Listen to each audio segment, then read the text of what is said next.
Итак, показательные выступления Артура на кайт-станции, унесенной ветром. Сейчас он покажет, что с легкостью мы можем крутить любые кайты на 360 без ветра. Сейчас у нас дабл-клик шестерка. Поехали. Кайтик взлетел и пошел по кругу.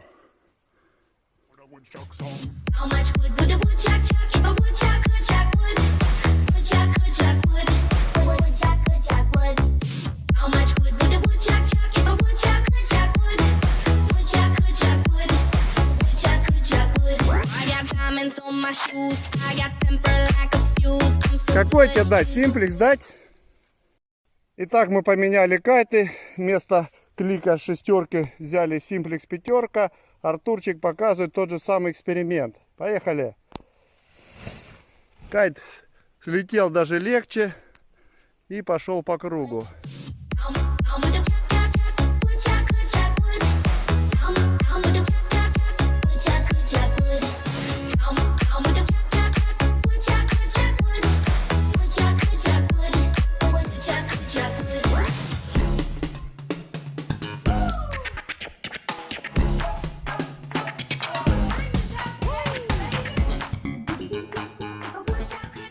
А 2 круга можешь, Артур?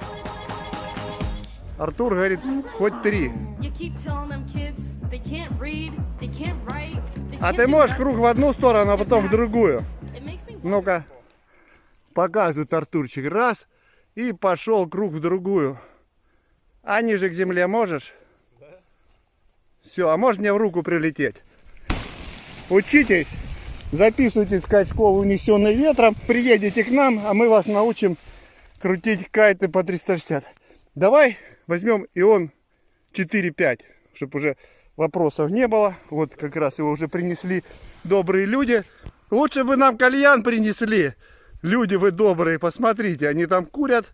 Я тут снимаю, Артурчик бегает. Итак, тесты продолжаются. Мы взяли Ион 4.5.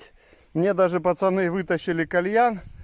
А чтобы Артуру не было так просто, еще включили полив газона. Посмотрим, как он справится с этим упражнением, когда будет как будто дождь. Ну, поехали.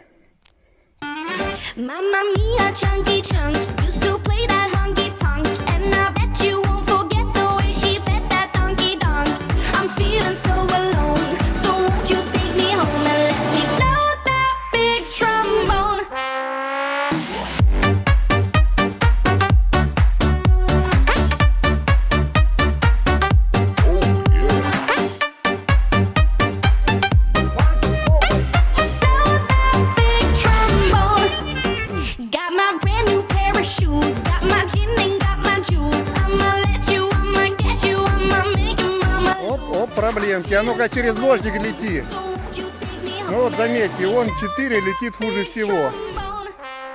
Кстати говоря. А лучше всех летал симплекс. Артур уже куда-то убежал. Беги к нам, давай. Смотрите, как он длинный круг начал делать. Ну давай на посадку. Пух. Почему Артурчик так легко летал? Да просто он использовал планку. Смотрите какую. Легкую, карбоновую. Вот, кайт-лап. А когда вы бегаете с 5-килограммовыми ломами по кругу, вы устаете. Вот. Выводы. Проще всего было летать на симплексе. Труднее всего на Ион 4.